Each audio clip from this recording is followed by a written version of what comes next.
하나님의 평화가 여러분과 함께하기를 주의 이름으로 축복합니다. 오늘 우리에게 주시는 하나님의 말씀은 마태복음 13장 36절부터 43절 말씀까지입니다. 예수님은 하나님 나라를 설명하면서 가라지 비유를 들었습니다. 하나님이 좋은 씨를 밭에 뿌렸는데 원수가 와서 가라지, 독보리 씨앗을 밤에 몰래 뿌리고 갑니다. 시간이 지나면서 밭에는 곡식들 사이로 독보리가 함께 자라게 됩니다. 종들이 가라지를 뽑겠다고 하니 주인은 가만두어라. 나중에 추수할 때 가라지는 불에 태우고 곡식은 창고에 들이라 할 것이다 말씀하셨습니다. 가라지 비유의 연속선에서 오늘 말씀이 이어집니다. 제자들은 예수님의 가라지 비유가 정확히 이해되지 않았습니다. 그래서 예수님이 무리를 떠나 집 안으로 들어가시자 주님께 가라지 비유의 의미와 뜻을 설명해 달라고 요청합니다. 의문이 없고 질문이 없는 신앙이 좋은 신앙은 아닙니다. 예수님의 제자들은 의문을 가지고 질문하면서 주님의 대답을 듣습니다. 이해되지 않은 것에 대해 질문하는 태도는 영성 생활에서 핵심적인 동력이 됩니다. 다 아는 것처럼, 다 배운 것처럼, 다 깨우친 것처럼 행동하거나 침묵하는 신앙은 왜곡되거나 겉껍데기 신앙이 되기 쉽습니다. 말씀에 대해서 묻고 신앙에 대해 질문하는 것은 믿음의 결핍이 아니라 믿음의 시작이고 더 깊어지는 과정입니다. 그런데 어떤 사람들은 묻지 말고 믿으라고 강요합니다. 질문하면 믿음이 없다고 핀잔을 줍니다. 우리는 성경을 통해 질문하는 태도, 또 묻고 답을 기다리는 것은 깊은 신뢰의 표현이라는 것을 발견합니다. 시편에서 어찌합니까? 언제까지입니까? 라는 물음과 탄식이 있습니다. 또 예수님은 제자들에게 사람들이 인자를 누구라 부르더냐? 너희는 나를 누구라 하느냐? 물으셨습니다. 예수 그리스도를 중심으로 묻고 답을 구하는 것은 깊은 신뢰의 표현이고 관계가 이어져 있다는 것입니다. 영성 생활은 답을 소유하고 답을 다 아는 것처럼 행동하는 것이 아니라 오히려 질문을 갖고 하나님 앞에 앉아 기다리는 태도입니다. 주님, 깨닫게 해주세요. 알려주세요. 잘 모르겠습니다. 설명해 주세요. 주님께 묻고 의문을 가지고 나가는 것은 영적 미성숙이 아니라 주님을 신뢰하는 깊은 고백이라고 할 수 있습니다. 예수님은 가라지 비유를 통해 좋은 씨를 뿌리는 농부, 인자는 바로 자신이요. 밭은 세상, 좋은 씨는 천국의 아들들이라고 합니다. 그리고 가라지는 악한 자의 아들들이고 가라지를 뿌리는 원수는 마귀요. 추수 때는 세상의 끝, 추수꾼은 천사들이라고 설명하셨습니다. 성서학자들의 해석을 요약하면 밭은 코스모스, 세상입니다. 어떤 신학자들은 밭을 교회라고 해석하기도 하지만 우리 주님이 언급한 코스모스는 세상은 하나님의 자녀들이 복음을 전하고 매일 맞닥뜨려야 할 세상, 우리의 현실 세계입니다. 천국의 아들들은 하나님의 통치 아래에 있는 하나님의 자녀들입니다. 여기서 아들이라는 예수님이 사용한 헬라어 단어는 단순히 자녀를 가리키지 않고 법적인 의미로 상속을 물려받을 상속자를 가리킵니다. 하나님 나라를 유업으로 물려받을 하나님의 자녀입니다. 하나님의 통치에 순종하고 하나님의 의도대로 자라가고 열매를 맺는 하나님의 자녀에게 임재하고 열리는 곳은 하나님 나라입니다.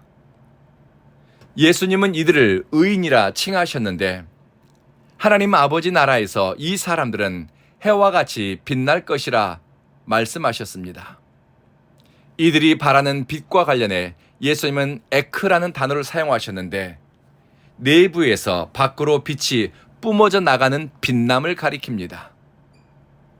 의인들은 밭이라고 비유된 이 세상에서 평생 하나님과 동행한 흔적, 하나님의 의도대로 자라고 열매 맺기 위해 혼신을 다한 수고, 임마누엘의 은총으로 보낸 시간, 하나님의 선하심과 인자하심을 경험한 기억들이 쌓이고 쌓여 기질이 되고 품성이 되고 내면의 존재가 되었습니다.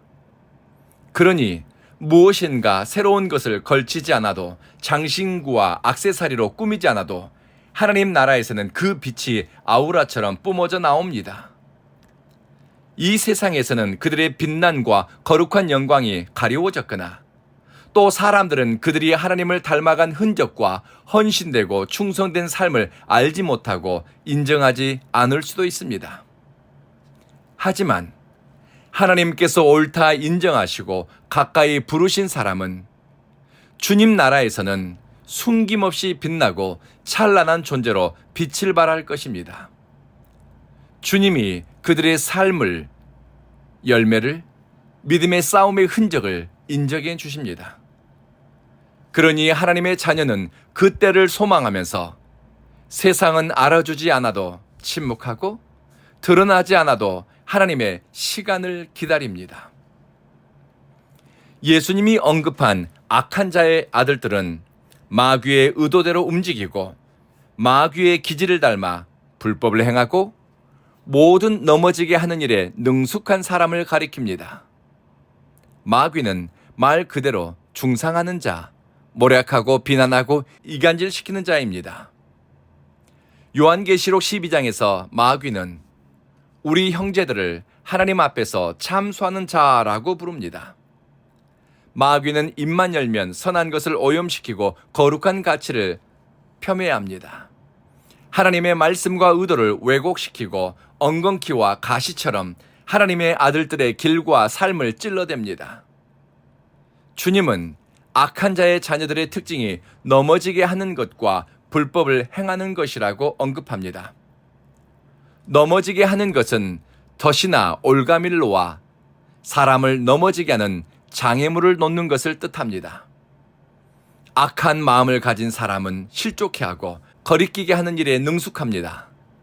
남 잘되는 꼴을 두고 보지 못합니다. 이런 마음을 가진 사람이 먼 데 있는 것이 아니라 하나님의 자녀들 곁에 뿌리 내리고 얽히고 설킨 채 함께 존재하고 있습니다. 그리고 마귀의 자녀들은 불법을 행한다고 했는데요. 이것은 법을 어기거나 혹은 잘못된 일을 하는 정도로 이해하면 안 됩니다. 성경 주석을 찾아보았더니 여기서 불법이라고 하는 것은 율법이 없는 상태, 하나님의 말씀이 없는 상태라고 합니다.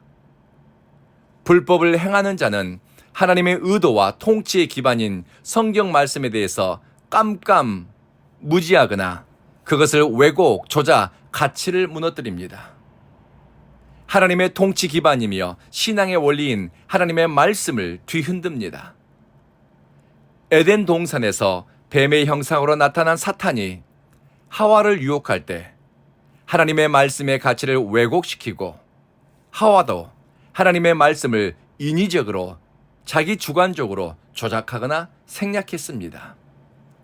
이 악한 자들이 활동하는 터전이 다른 데가 아니라 하나님의 자녀들이 자라가고 하나님의 뜻을 이루어가는 밭, 세상, 우리가 살아가는 삶의 자리입니다. 같은 자리를 함께 차지하고 있습니다.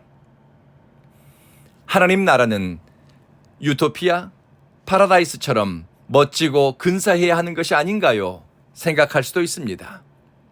영성가들과 신학자들은 이렇게 대답합니다. 하나님 나라는 우리가 세상을 떠날 때 임하는 것이 아니라 하나님을 신뢰하며 이 혼란스럽고 치열한 세상을 버티며 견뎌낼 때 자라고 임하는 것이다 라고 말합니다. 말씀을 마치겠습니다.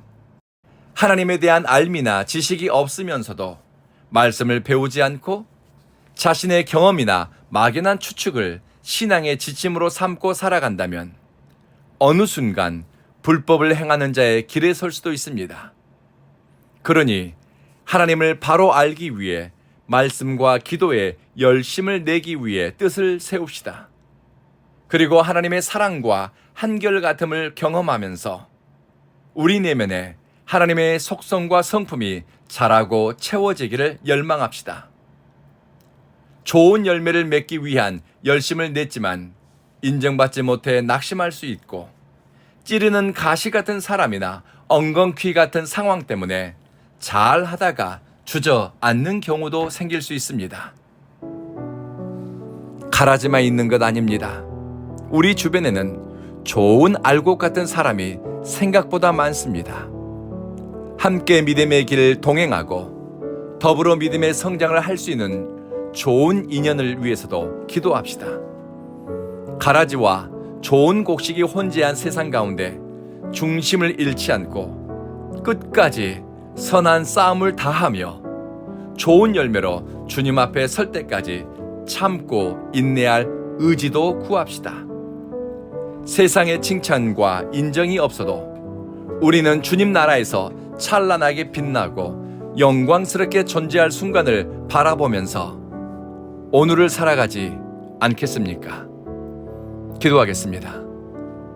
자비하신 주님, 가라지가 새를 과시하고 힘을 얻는 것 같은 상황에서도 우리 삶의 기초와 우리 삶의 방향을 그것들에게 내주지 않게 하소서. 거룩하고 영광스럽게 주님의 영광에 참여할 순간을 바라보면서 주님이 기대하시는 의의 열매를 맺게 하소서. 하나님과 동행하는 시간이 쌓이고 하나님의 사랑 체험을 하면서 우리 안에 하나님의 성품이 우리의 됨됨이가 되게 하소서. 사랑하는 주여, 온 교회는 주님의 교회입니다. 주님이 세우셨고 주님이 이 교회를 통해 영광 받으시며 예배자들을 위한 영적 성소로 구별하셨습니다. 이곳을 출입하는 예배자마다 하나님의 임재를 경험하며 굳은 마음이 부드러워지게 하소서. 살아갈 용기, 삶을 대하는 지혜, 관용과 인내를 의복처럼 입게 하시며 먹든지 마시든지 무엇을 하든지 어떻게 하나님께 영광 돌릴까 고민하니 그 삶에는 성령의 인도하심과 이끄심이 분명하게 하소서. 주여, 온 교회는 주님의 교회이니 오는 주일에도 우리의 예배를 받아주시고 성령님 우리 회중 가운데 임재하소서. 예수님 이름으로 기도합니다. 아멘.